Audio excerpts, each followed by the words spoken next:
Hi my fancians, welcome back. Hope you are doing well. Those who don't know me, I whisper you stories so you can relax and imagine as if it's a real world. Let's begin today's story. The Whispering Garden of Oakhaven. The world outside is a fast-moving river, always rushing, always loud. But here, in this story, we are stepping out of that current. We are walking toward a place where time doesn't tick, it breathes. Imagine a small wooden gate at the edge of a quiet forest. The wood is silvered by years of sun and rain, and the latch makes a soft musical clink as you lift it. Welcome to Oakhaven, the path of soft moss. As you step through the gate, the first thing you notice is the air. It is cool and tastes of crushed mint and damp earth. You aren't in a hurry. There is nowhere else you needed to be.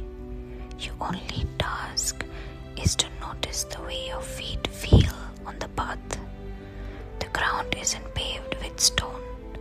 It is covered in a thick velvet carpet of emerald moss.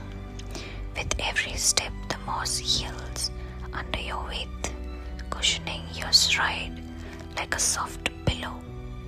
It feels steady and supportive.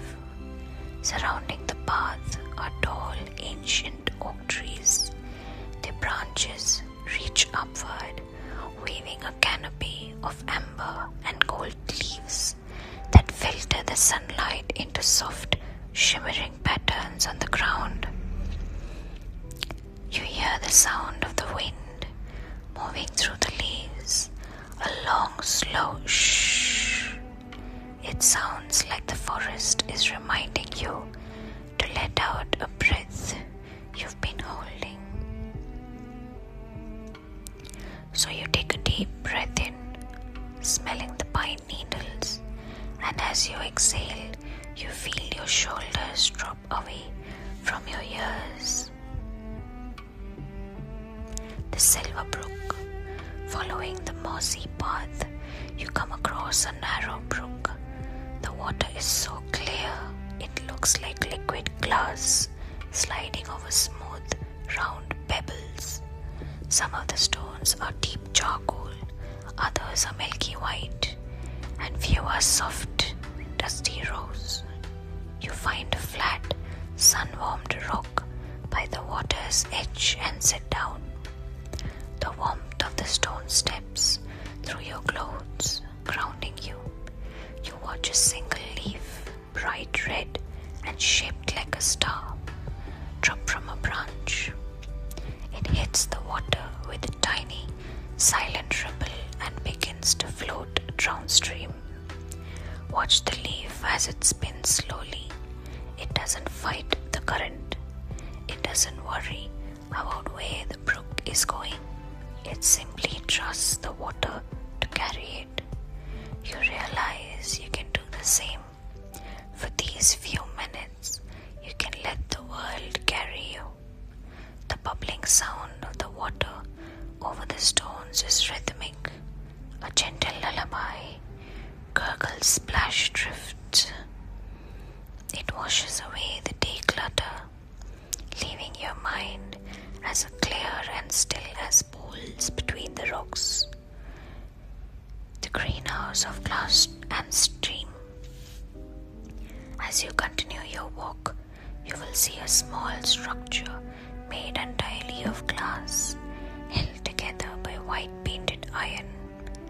This is the conservatory. As you open the heavy glass door, a wave of warmth embraces you.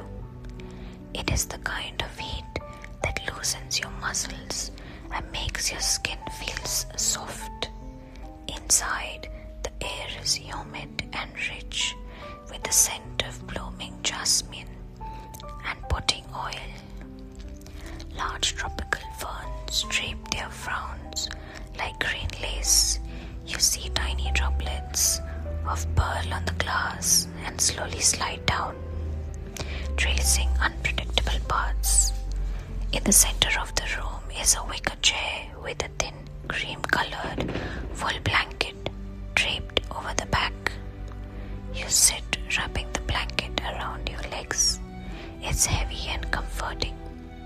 From the vantage point, you watch the clouds move slowly across the sky through the glass ceiling. They move with such grace, changing shape from dragons to mountains to soft, indistinct feathers. There is a small table next to you with a ceramic mug.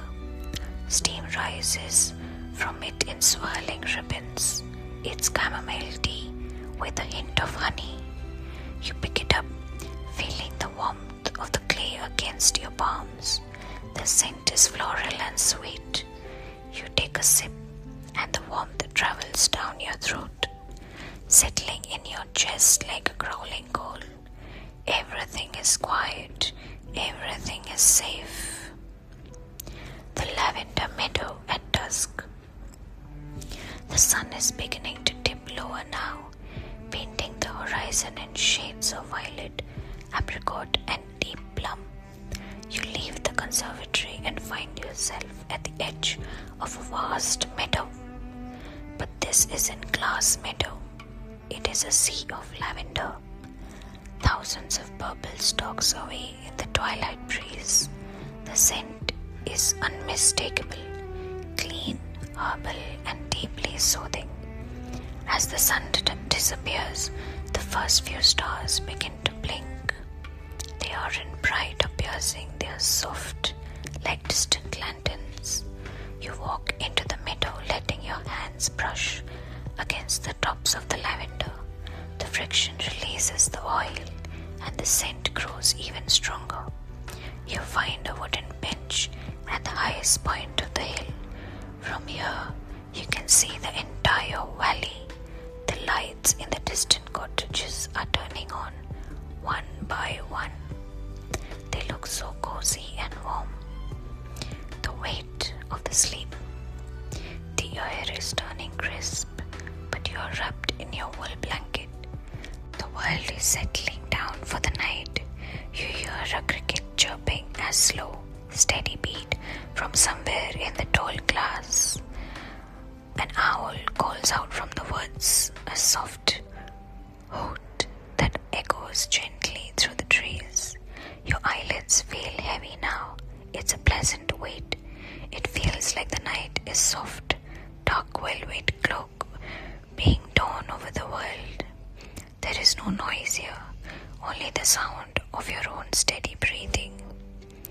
You imagine your thoughts are like the clouds you saw earlier, just drifting away into the dark, leaving behind a vast peaceful base. You are tired in the best possible way. Your body feels heavy, sinking into the bench, sinking into the quiet of the night. Oakhaven is always here. Whenever the world feels too loud or the river moves too fast, you can close your eyes and find the silvered gate. You can walk the mossy path, listen to the silver brook, and sit in the lavender meadow. But now the moon is high, the stars are watching over you, and it is time to rest. The garden is quiet, the wind is still. You are safe, you are calm, you are home. The end. I hope you enjoyed it. Subscribe for more stories and to also suggest what stories you would like to hear next. Have a lovely day ahead. Stay safe. See you until next time. Bye bye, my fancians.